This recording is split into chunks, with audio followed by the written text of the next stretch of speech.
SM Store, amanah dalam muamalah. Bismillahirrahmanirrahim. Assalamualaikum warahmatullahi wabarakatuh. Alhamdulillah. Alhamdulillahilladzi bini'matihi tatimmus salihat wa bifadlihi ihtadal muhtadun.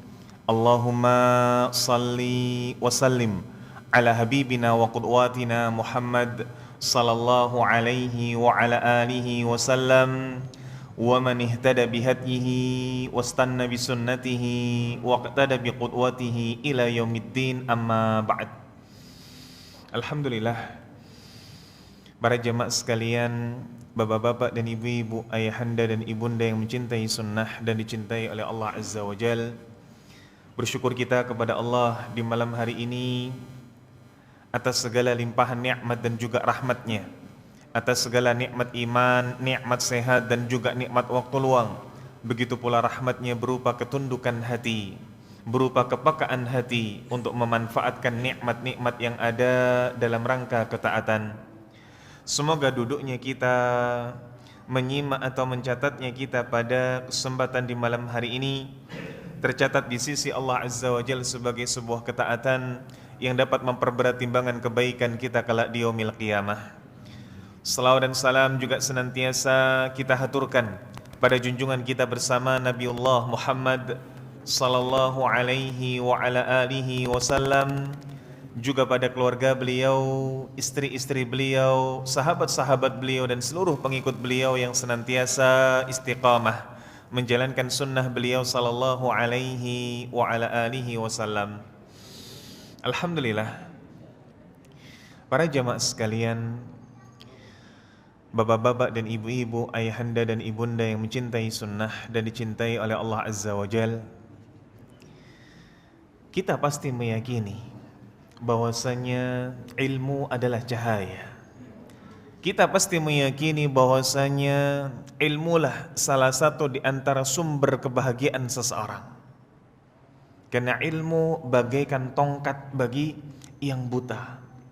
Karena ilmu bagaikan kacamata bagi saudara-saudara kita ataupun diri kita yang pandangannya sudah mulai bermasalah. Sehingga tanpa ilmu dunia ini seakan-akan gelap.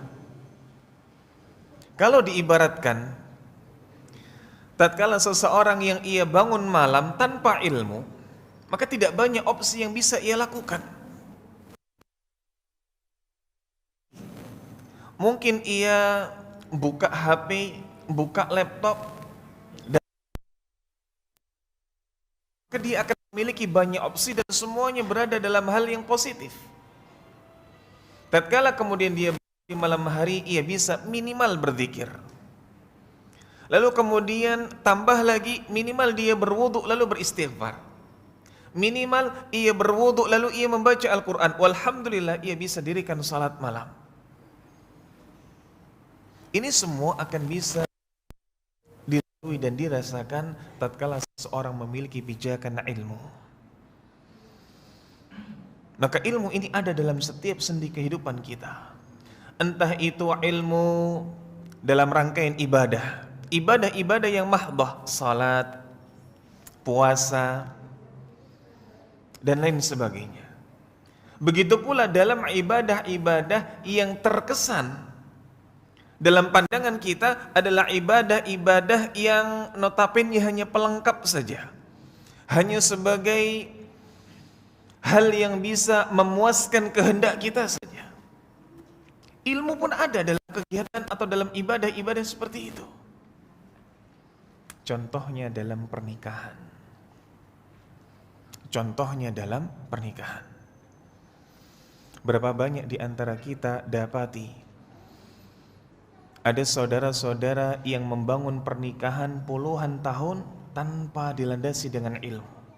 Ada orang yang kemudian sudah beruban, lalu tatkala duduk di majelis ilmu, dia kaget dengan ada istilah mandi besar. Lalu dia bertanya, "Ustaz, bagaimana tata cara mandi besar?" Padahal dia sudah beruban, Lalu bagaimana selama ini mandinya? Apakah ia tidak pernah menghadirkan niat dalam setiap mandi junubnya? Subhanallah. Begitu pula ketika ada di antara kita yang bertanya, ibu-ibu biasanya, Ustadz, suami saya orang yang mudah sekali mengeluarkan kata-kata talak, ceraikan aku ingin berpisah darimu, dan lain sebagainya. Bahkan kalau sudah dihitung lebih dari 10 kali, Ustaz. La haula wa la quwata illa billah. Apa yang menyebabkan ini semua? Jauh dari ilmu. Syariat telah menetapkan bahwa perceraian, talak, ini ada kuotanya. Ketika sudah lebih dari 3, maka tidak ada lagi yang disebut dengan perceraian. Selesai, finish. Mentok jedok 3. Tidak ada kok kemudian talak keempat, talak kelima. Tidak ada. Lalu bagaimana dengan saudara-saudara kita yang menjalani kehidupannya tanpa ilmu? Maka pernikahannya gelap, maka ibadahnya hambar, maka hari-harinya dia lalui dengan penuh kesamaran. Inilah gambaran orang yang tatkala mengarungi kehidupan ini tanpa ilmu. Maka di sini kita ingin sedikit mengulik dan membahas bagaimana ketika pernikahan itu goyah, pernikahan itu karam, karena ketiadaan ilmu yang menghilangkan keberkahan. Ikhwatal iman, ahbakumullah. Para jamaah sekalian, bapak-bapak dan ibu-ibu, ayahanda dan ibunda yang mencintai sunnah dan dicintai oleh Allah Azza wa Jalla. Tatkala kita semua menikah, pasti yang diinginkan adalah kebahagiaan. Pasti yang diinginkan adalah bagaimana bisa mewujudkan kehidupan yang tenang, lebih baik daripada sebelumnya. Karenanya Allah Ta'ala menyebutkan lafal sakinah sebelum mawaddah dan juga rahmah. Allah Ta'ala berfirman, wa min ayatihi an khalaqa lakum min anfusikum azwaj litaskunu ilaiha. Dan di antara tanda kekuasaan Allah ini menciptakan pasangan dari jenis kalian sendiri agar kalian merasa tenang. Sakinah diucapkan dulu, sakinah disebutkan dulu, baru kemudian Allah lahirkan dari sakinah wa ja'ala bainakum mawaddatan wa rahmah. Dari sakinah maka Allah munculkan ada mawaddah. Dari sakinah maka Allah munculkan rahmah. Ini sakinah tahsulul mawaddah, sakinah tahsulul rahmah. Sakinah lah yang kemudian mewujudkan cinta, mewujudkan kasih sayang. Apa sih sakinah, bapak-bapak dan ibu-ibu? Sakinah ini hudu, tenang. Sakinah ini bahasa kita adem ayem, cocok srek. Ini namanya sakinah. Nah, kecocokan seperti ini, ketenangan seperti ini, tentu saja harus menghindarkan diri, begitu pula pasangan kita, dari potensi-potensi yang bisa membuat rumah tangga runyam, ribut, harus diminimalisir. Marah-marahan harus diminimalisir. Nesu-nesuan harus diminimalisir. Kalaupun kemudian terjadi gesekan dalam rumah tangga, yang ini fitrah manusiawi, tapi tidak berkepanjangan.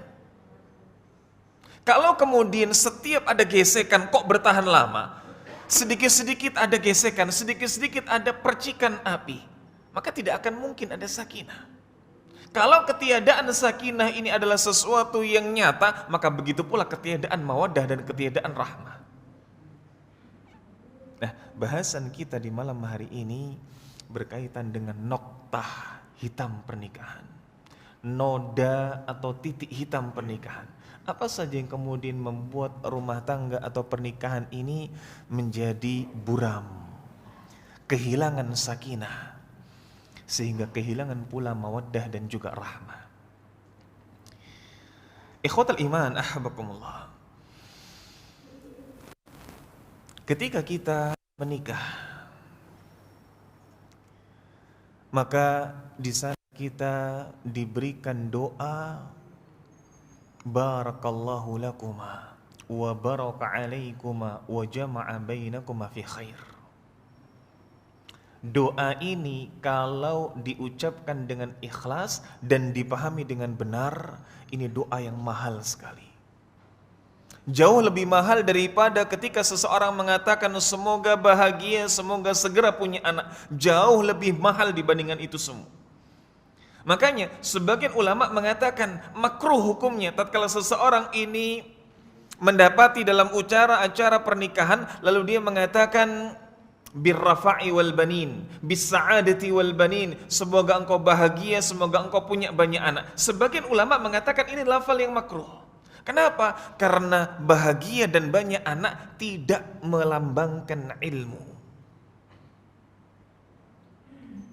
Maka cukupkan dengan apa yang disampaikan oleh Nabi kita yang mulia sallallahu alaihi wasallam. Barakallahu lakuma. Semoga Allah memberkahi kalian berdua dalam keadaan lapang. Wa baraka alaikuma, dan semoga pula Allah memberikan keberkahan bagi kalian dalam keadaan sempit. Lakuma wa alaikuma, ini dua hal yang berbeda. Wa farqun kabir, dan perbedaannya adalah perbedaan yang besar. Lakuma yakni memohon kepada Allah diberikan keberkahan ketika kondisi lapang, ketika kondisi sedang bahagia. Sementara alaikuma yakni memohon keberkahan di saat kondisi sedang sempit, di saat sedang duka.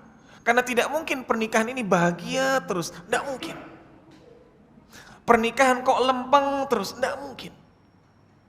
Wa jama'a bainakuma fi khair, dan kemudian semoga Allah kumpulkan kalian dalam kebaikan. Kalau kita dapat memaknai ini, sungguh kita akan benar-benar bisa ihtisab, mengharapkan kepada Allah benar-benar keberkahan dalam kehidupan rumah tangga kita.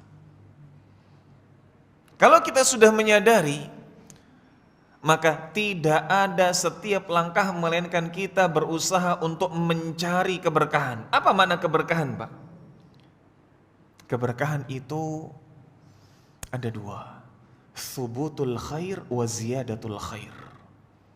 Keberkahan itu thubutul khair, adanya kebaikan. Adanya kebaikan. Maka kok kemudian ada orang nemu barang berharga di jalan, dompet kok ada isinya, diambil, ya semoga ini berkah. Maka ini lucu. Oh, enggak ada kebaikan di situ yang seharusnya luqatah, barang temuan dalam fikih diumumkan dahulu. Ini kok tidak dipek dewi, enggak ada keberkahan.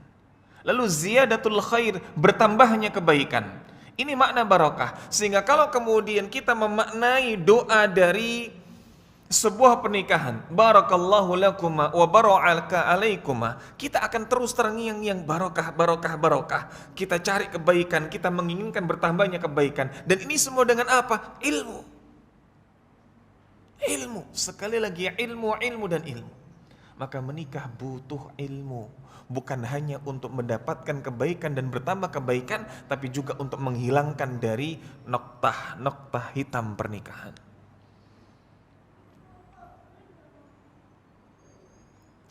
Apa itu noktah-noktah pernikahan? Apa saja noda-noda hitam dalam pernikahan? Noda-noda hitam dalam pernikahan adalah hal-hal yang berpotensi membuat karam rumah tangga, baik itu dari faktor internal ataupun eksternal. Apa faktor internal yang bisa membuat rumah tangga ini karam?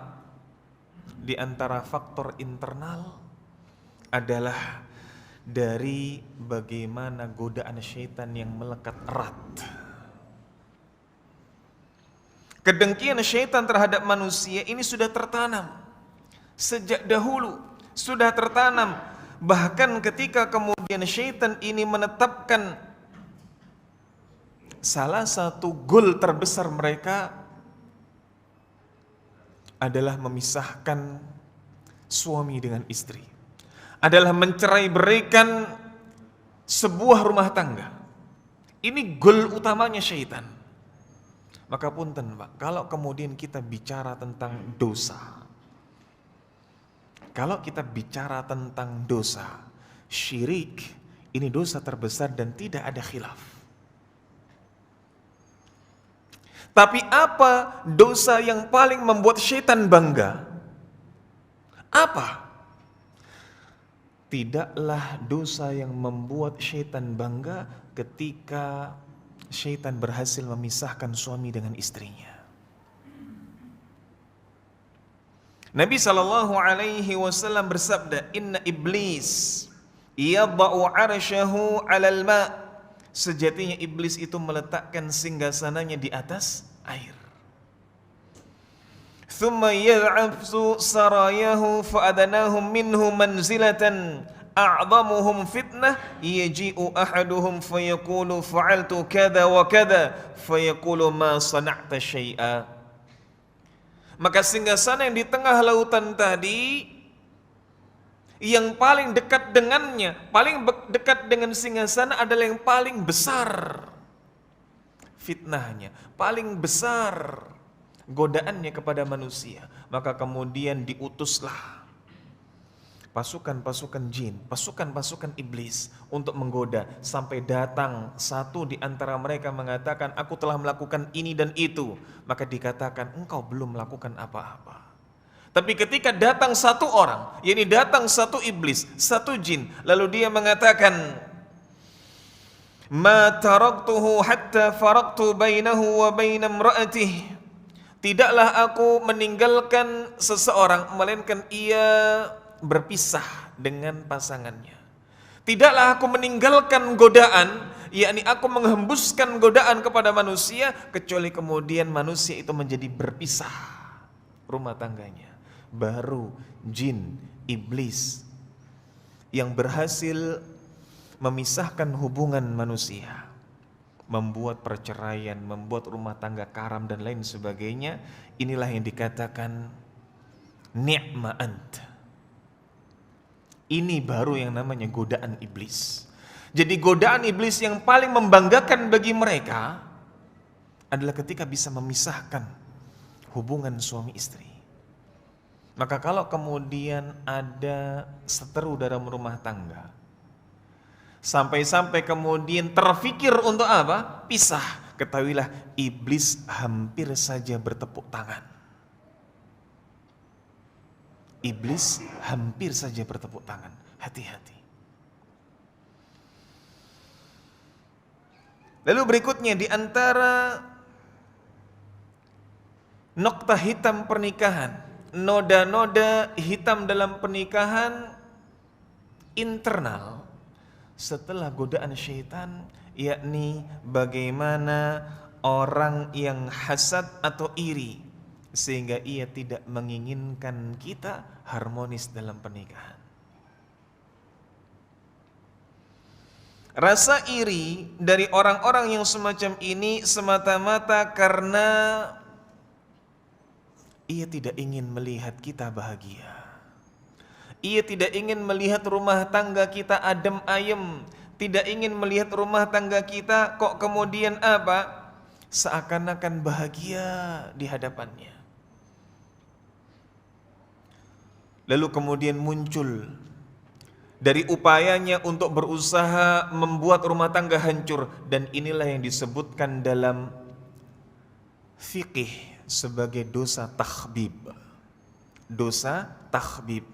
Apa itu Pak dosa takhbib? Dosa takhbib ini dosa yang kemudian diserukan oleh pihak ketiga. Bahasa familiarnya apa Pak? Pelakor. Bahasa familiarnya pelakor. Nabi SAW mengatakan, man khabbaba falaysa minna. Barang siapa yang ia menyebabkan perpecahan antara seseorang dengan istrinya, atau bahkan seseorang dengan budaknya, dengan budak wanitanya, falaysa minna, kata Nabi SAW, bukan bagian dari kami. Dan pihak ketiga, ini orang-orang yang hasad seperti ini, sejatinya ada banyak di sekeliling kita, termasuk keluarga kita sendiri. Kok bisa? Dari mana keluarga ini kok menginginkan perpecahan bagi anggota keluarga lainnya? Berapa banyak kita dapati sekarang? Punten. Yakni seorang ibu, seorang ayah yang terlalu campur dalam urusan rumah tangga anaknya. 1. 2. Godaan dari siapa? Godaan dari adik ipar, kakak ipar terhadap rumah tangga adiknya ataupun rumah tangga kakaknya. Berapa banyak ini ada. Maka takhbib ini bukan melulu orang luar. Takhbib ini bukan melulu mungkin teman kerja, sekretaris dan lain sebagainya. Bahkan dari internal keluarga sendiri ada.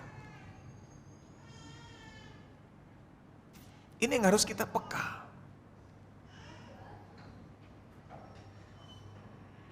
Makanya kemudian kita perlu benar-benar untuk kemudian meminta kepada Allah kelapangan hati dan berdoa agar dimudahkan ikut bahagia tatkala orang lain bahagia.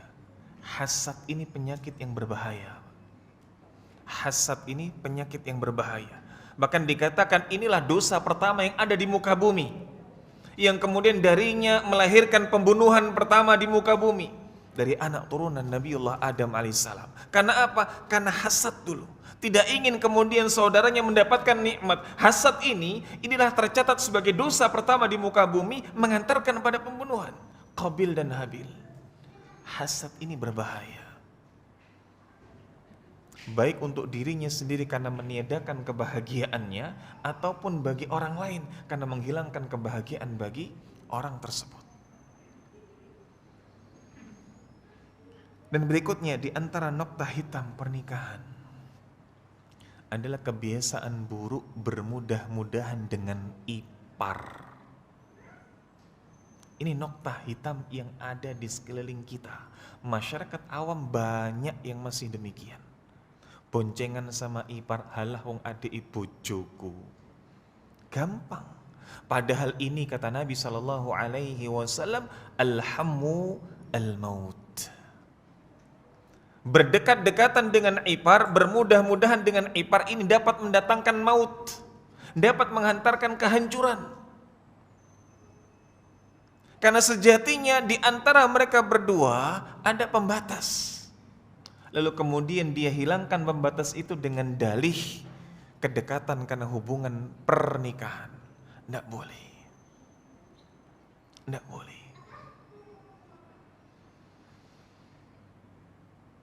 Walaupun kemudian dalam sudut pandang syar'i, tepatnya fikih, ipar itu notabene adalah mahram yang muaqqat, mahram yang terikat dengan waktu. Kalau kita bicara tentang muharramat, bapak-bapak dan ibu-ibu, yakni mahram-mahram dalam pernikahan, para ulama membagi menjadi dua. Ada mahram yang mu'abbad, ada mahram yang mu'aqqad. Mahram yang mu'abbad ini yang abadan, selamanya. Seperti apa?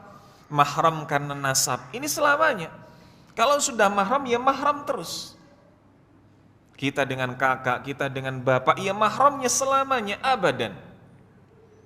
Oh berarti yang karena nasab ini selamanya, mahram karena pernikahan tidak selamanya. Tidak ada mahram pernikahan yang selamanya. Seperti kita dengan mertua, tidak ada istilahnya mantan mertua dalam hal mahram, tidak ada. Adapun di sana ada mahram muaqqat, mahram yang sifatnya sementara, tidak boleh dinikahi, itu sementara. Siapa contohnya? Ipar. Jadi hitungannya ipar ini mahram minal muharramat, termasuk orang-orang yang nggak boleh dinikahi. Tetapi justru karena nggak boleh dinikahi, syaitan semakin gencar godaannya. Dia memang nggak boleh dinikahi, tapi kan deket-deketan bisa. Wong adik bojomu. Inilah yang kemudian harus kita pahami. Syaitan itu halus godaannya, samar sekali. Berikutnya, ikhwatal iman, ahbakumullah, para jamaah sekalian, bapak-bapak dan ibu-ibu, ayahanda dan ibunda yang mencintai sunnah dan dicintai oleh Allah Azza wa Jal, termasuk di antara faktor internal. Nokta hitam pernikahan adalah pergaulan kita yang tidak selektif. Pergaulan kita yang tidak selektif, alias tidak membatasi diri dengan yang bukan mahramnya. Terlampau cair, terlampau dekat, terlampau bermudah-mudahan. Ini tidak diragukan lagi bahwa hal-hal seperti ini sesuatu yang secara fitrah bagi orang saleh akan bisa mengenalinya bahwa ini hal yang haram. Karena tidak semua orang itu pantas untuk kita pergauli dengan dekat, untuk kita memiliki hubungan yang cair dengannya. Tidak semua orang. Kita tahu bersama hadis Nabi sallallahu alaihi wasallam, al-mar'u 'ala dini khalilih. Seseorang itu sesuai dengan agama temannya. Begitu pula dalam pepatah sahib. Teman itu akan menarik, teman itu akan apa? Akan menyeret kita. Lah kalau kemudian pergaulan kita tidak selektif, kita kenalnya dengan banyak orang, cair, sok kenal, sok dekat, ternyata itu orang yang bisa menggeret kita ke dalam neraka. Pergaulannya mungkin mengenalkan kita pada dunia malam. Pergaulannya mungkin mengantarkan kita pada apa? Dunia fly. Akhirnya lambat laun yang kita awalnya ini menentang, tidak mungkin saya masuk ke dunia malam, klub, pub dan lain sebagainya. Tapi karena kawannya begitu, maka ia muncul toleransi yang salah. Ya saya sih enggak, tapi kalau teman saya biarlah. Sudah mulai memudar prinsipnya. Ketika ia tidak pula untuk berjauh-jauh dari teman yang demikian, maka lambat laun ia pun juga akan tenggelam dalam dunia malam. Ini sudah sunnatullah. Maka hati-hati.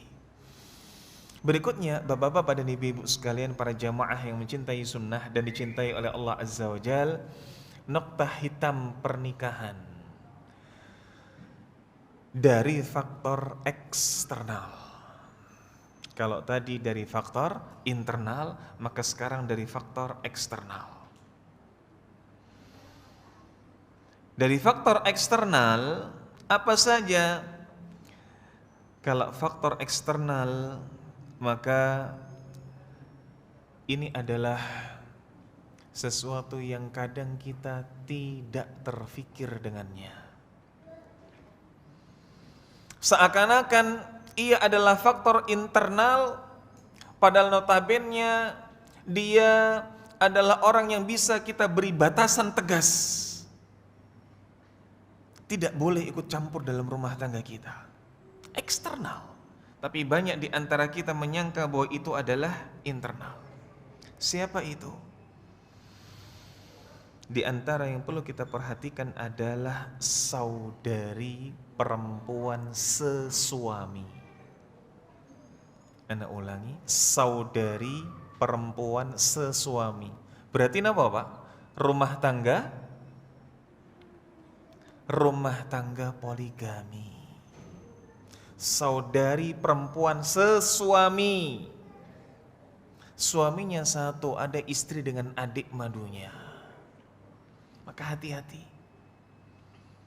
Betapa banyak syiar poligami yang sangat mulia ini hancur berantakan karena entah itu istri pertama ataupun istri kedua ataupun istri ketiga yang kemudian membuat prahara dalam rumah tangga mereka sendiri.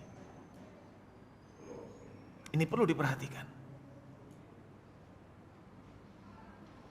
Kita tidak pungkiri bahwa pembahasan ini pembahasan yang kata orang ngeri-ngeri sedap.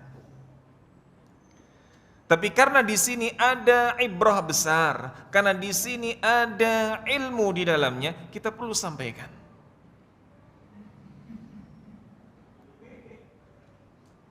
Abu Ya'la rahimahullah, beliau meriwayatkan dengan sanad yang jayyid.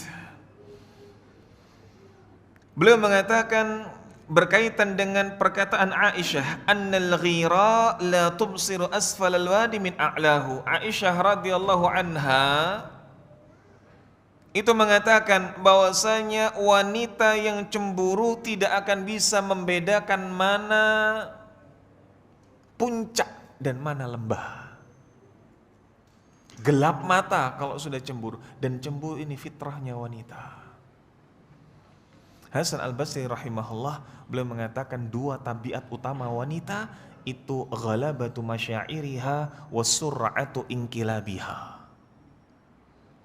Dua watak dan dua tabiat utama wanita itu ghalabatu masyairiha, dominan perasaannya, dan sur'atu inkilabiha, cepat berubah perasaan yang dominan tadi, cepat sekali berubah. Ibarat kata, ketika kemudian ada seorang istri yang ia di pagi hari melayani suaminya dengan maksimal. Dia masakan kesukaan suami. Dia berikan pelayanan yang terbaik, disiapkan pakaiannya, disiapkan bekalnya, dan diberikan pesan, wahai suamiku, hati-hati dalam mencari nafkah. Jangan sampai engkau masukkan yang haram dalam rumah ini. Sungguh kami, saya, anak, dan selain sebagainya menerima kalaupun di sana sedikit asalkan halal. Masya Allah, istri yang luar biasa salehahnya. Maka berangkatlah suami setelah mendapatkan pelayanan yang luar biasa seperti itu, berangkat dengan sumringah. Belum jauh, bahkan belum sampai kantor, muncul pesan dari istrinya. Mas, pulang bawakan duren. Pulang bawakan duren. Baru saja dia katakan, ndak apa-apa, dapat uang yang sedikit asalkan halal.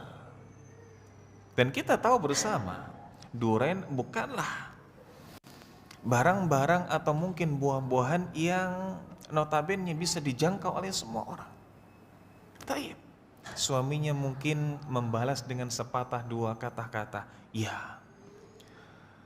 Sang istri dengan jawaban tersebut tentu saja senang, tapi ketika tiba waktu pulang, dia menunggu suaminya dengan harap akan dapat buah yang sedang ia idam-idamkan.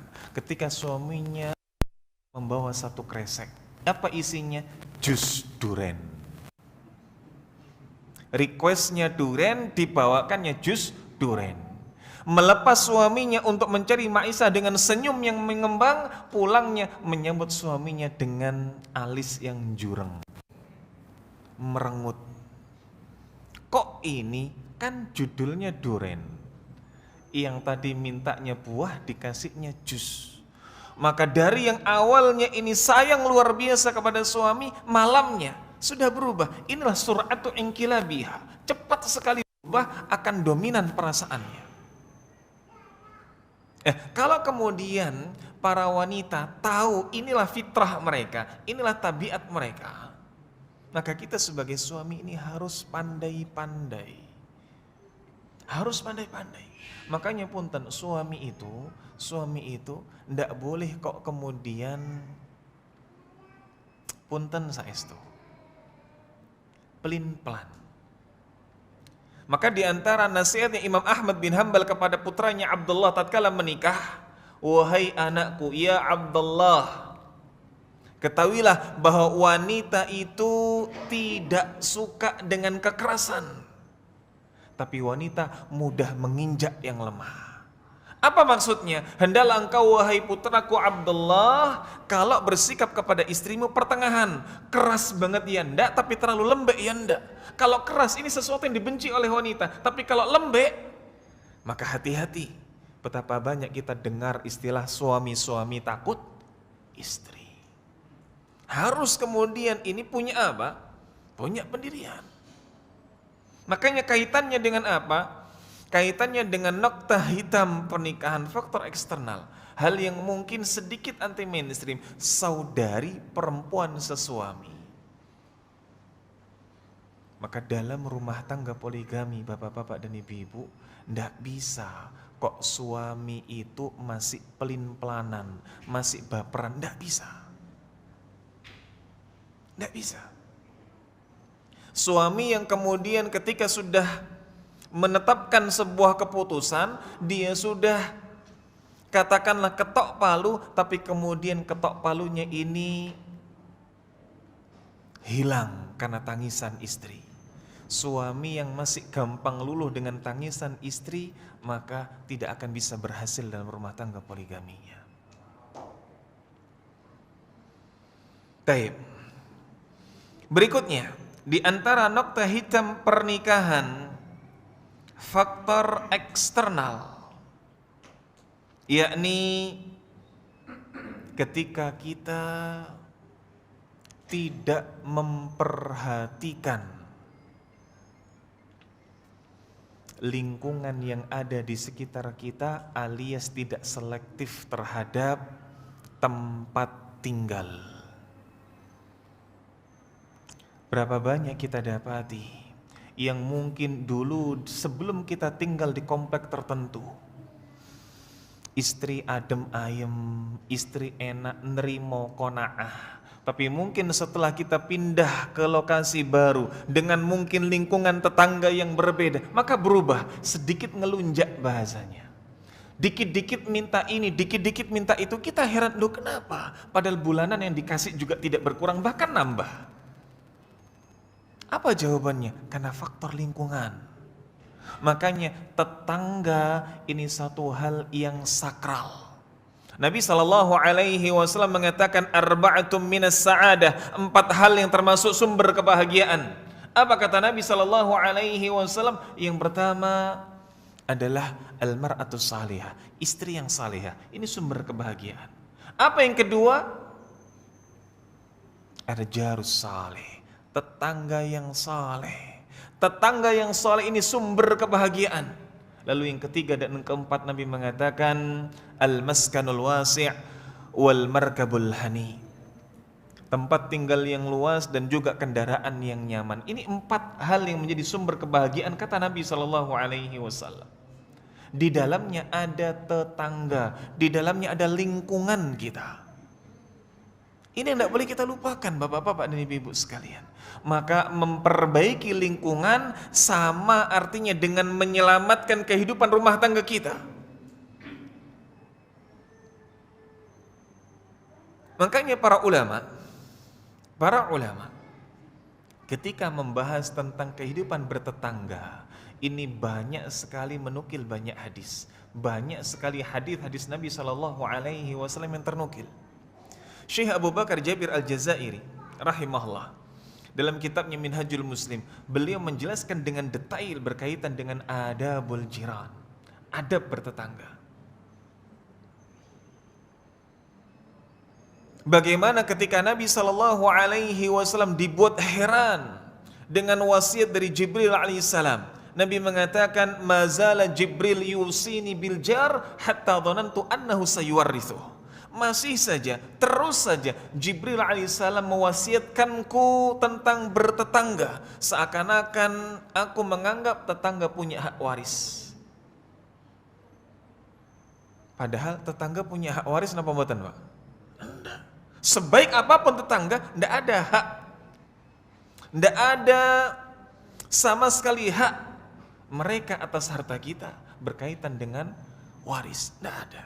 Tapi sampai Nabi mengatakan demikian, perhatian besar syariat terhadap tetangga, betapa Jibril alaihissalam terus memberikan nasihat, terus memberikan pesan kepada Nabi SAW tentang tetangga.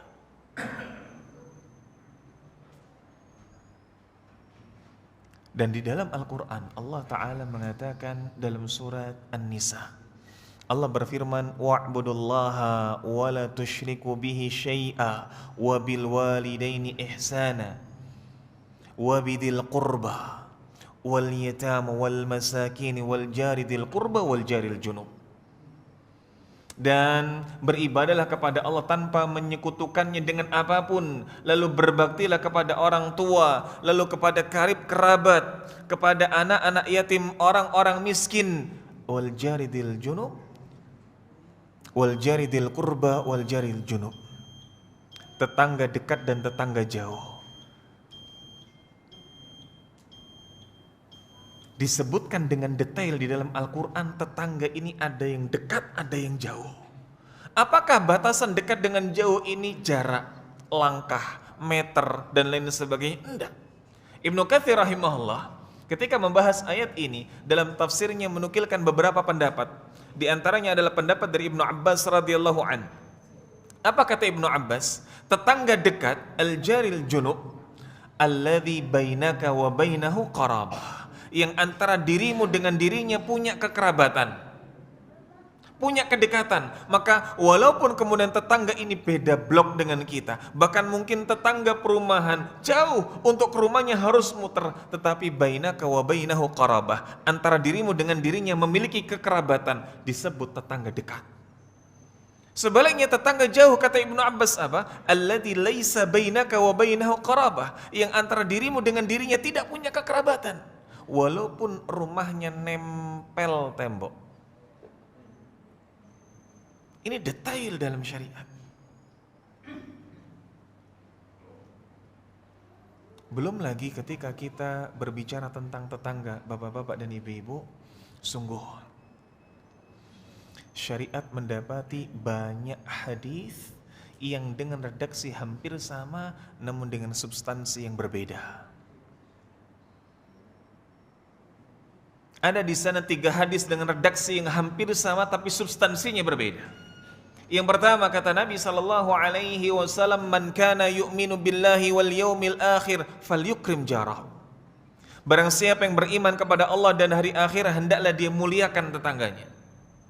Yang kedua, man kana yu'minu billahi wal yaumil akhir falyuhsin jarahu. Barang siapa yang beriman kepada Allah dan hari akhir, maka hendaklah dia berbuat baik kepada tetangganya. Yang ketiga, man kana yu'minu billahi wal yaumil akhir fala yu'dhi jarahu. Barang siapa beriman kepada Allah dan hari akhir, jangan ia lukai tetangganya. 3 hadis dengan redaksi yang hampir sama, substansinya berbeda. Apa makna ikramul jiran? Memuliakan tetangga, maksudnya tidak mudah untuk mempermasalahkan terhadap kekurangan, kelalaian yang sifatnya remeh. Syekh Abu Bakar Jabir Al-Jazairi rahimahullah beliau membawakan sebuah hadis. Beliau mengatakan, la yamna' ahadukum, jangan sampai di antara kalian itu larang tetangga yang apa? Ayyaghriza khashabatan ala jidari, yang menyandarkan kayu di tembok. Kalau bahasa kita mungkin ada tetangga yang sukanya naruh tangga, yang mungkin tetangga ini punten pohonnya agak condong ke teras rumah kita, sehingga mungkin ada sebagian dedaunan yang berguguran ke teras kita. Maka ini perkara-perkara yang tidak perlu dibesar-besarkan. Ini termasuk ikramud duyuf atau ikramul jiran. Adapun makna dari falyuhsin jarahu, memberikan yang baik kepada tetangganya atau berbuat yang baik kepada tetangganya, ini sifatnya dengan hadiah. Tetangga itu sudah selayaknya untuk saling memberi hadiah. Dan hadiahnya tidak perlu kok harus baik, tidak perlu kok harus wah. Bahkan yang dijelaskan oleh Syekh Abu Bakar Jabir Al-Jazairi, jangan sampai kemudian kita gagal, tidak jadi ngasih tetangga gara-gara perasaan kita sendiri mengatakan kayaknya tidak pantas kalau ngasih ini. Jangan. Nabi SAW mengatakan kepada para sahabiyah, ya nisa al-muslimat, wahai para wanita muslimat, la tahkiranna jaratun li jaratiha walau firsana syatin. Wahai para wanita muslimat, jangan engkau remehkan perbuatan baik kepada tetangga walaupun cuma ngasih kaki kambing. Firsan itu tulang tapi berselimutkan daging. Dagingnya ada tapi dikit-dikit. Sebagian mengartikan, ya sudah, itu kaki kambing. Maka jangan sampai kemudian meremehkan hadiah yang kita akan berikan kepada tetangga, walaupun mungkin perasaan kita mengatakan, masa iya pantas, masa iya wangun. Jangan. Duh, kalau ngasih kaki kambing ini ya jelas bukan sesuatu yang apa? Bukan sesuatu yang remeh. Kaki kambing, Ustaz, tengkleng. Ini bisa jadi. Taib. Maka kita harus pahami konteks hadisnya. Hadis ini diucapkan oleh Nabi SAW kala itu dengan kondisi Jazirah Arab. Dan Jazirah Arab, kambing, ghanam, syah, ini sesuatu yang dikatakan hayawanul adi. Hewan yang sudah berkeliaran, hewan yang lumrah, biasa. Kalau diibaratkan di zaman sekarang, apa Pak? Ayam. Maka di Jazirah Arab di sana ada onta yang biasa digunakan untuk berdagang, melintasi gurun pasir. Di sana ada kuda yang biasa digunakan sebagai kendaraan perang. Di sana ada kambing, di sana ada himar, keledai. Ada di sana keledai jinak, ada di sana keledai liar. Yang boleh dimakan keledai apa Pak? Liar, jinak enggak boleh. Yang dipelihara, dijadikan sebagai tunggangan, ini boleh dipakai tapi tidak boleh dimakan. Yang boleh disembelih keledai liar. Dan keledai liar ini para ulama menjelaskan, kalau di zaman kita itu zebra. Ini hewan-hewan di Jazirah Arab. Tidak ada kok kemudian hayawanul adi di sana, ayam. Di kita ada. Makanya kalau kita bawa konteks hadis tersebut kepada kondisi kita, ya nisa'al muslimat la tahkiranna jaratun li jaratiha wala firsana sa'atin. Wahai para ibu-ibu, jangan engkau remehkan perbuatan baik dengan memberi hadiah kepada tetanggamu walaupun cuma ceker. Walaupun cuma ceker. Ini. Makanya kemudian datang dalam hadis yang lain, Nabi mengatakan kepada Abu Dzar, "Ya Abu Dzarrin, idza tabakhta maraqatan fa'aktsir ma'ah." Wahai Abu Dzar, kalau masak masakan yang berkuah, daging berkuah, banyakkan kuahnya. Fata'ahad biha, hingga engkau pun bisa berbagi dengannya. Ini tetangga, Pak. Makanya perlu kita benar-benar memfilter tetangga demi kebaikan keluarga kita. Tetangga baik, insya Allah rumah tangga baik. Makanya bukan kok sekedar abang-abang lambe. Kenapa Pak abang-abang lambe ini Pak? Kalau bahasa Surabaya ini apa Pak? Abang-abang lambe Pak? Basa-basi. Bukan sekedar basa-basi ketika mengatakan tetangga ini salah satu pilar dalam memperbaiki satu negara. Ini bukan abang-abang lambe, bukan basa-basi. Dalam tinjauan syariat pun demikian. Tetangga ini hal yang benar-benar potensial untuk memperbaiki kehidupan berbangsa dan bernegara setelah lingkup keluarga. Nah, inilah yang kemudian bisa kita sampaikan nokta hitam pernikahan. Noda hitam dalam pernikahan alias rumah tangga kita yang dapat menggoncang sakinah, yang dapat menghilangkan sakinah, ketenangan, ketentraman, keayeman, yang kalau sakinah ini hilang, mawaddah dan rahmah pun hilang. Dan kita telah sebutkan di sana ada faktor internal, di sana ada faktor eksternal. Hati-hati. Mari kita jaga rumah tangga kita yang merupakan sumber pahala bagi kita semuanya. Sumber pahala dan surga buat ibu-ibu, sumber pahala dan tolak ukur kebaikan kita, bapak-bapak. Nabi telah mengatakan khairukum li ahli wa ana khairukum li ahli. Sebaik-baik di antara kalian adalah yang paling baik terhadap keluarga dan aku adalah yang paling baik terhadap keluarga. Wallahu a'lam bishawab. Ini mungkin yang bisa kita sampaikan pada kesempatan di malam hari ini. Atas banyak sekali kurangnya, banyak sekali salahnya dan sedikit lebihnya saya mohon maaf. Semoga yang sedikit ini bisa mendatangkan keberkahan bagi diri maupun keluarga. Dan dengan keberkahan tersebut ketika ada di antara kita yang sedang sakit, semoga Allah segera sembuhkan karena keberkahan dari majelis ilmu. Ketika ada di antara kita yang sedang memiliki hajat dan belum Allah kabulkan, semoga segera Allah berikan keterkabulan doa karena keberkahan dari majelis ilmu. Wassallallahu ala nabiyyina wa ala alihi wa sahbihi wa mawalah. Akhiru kalam wa akhiru da'wana anil hamdulillahi rabbil alamin. Thumma assalamu alaikum warahmatullahi wabarakatuh.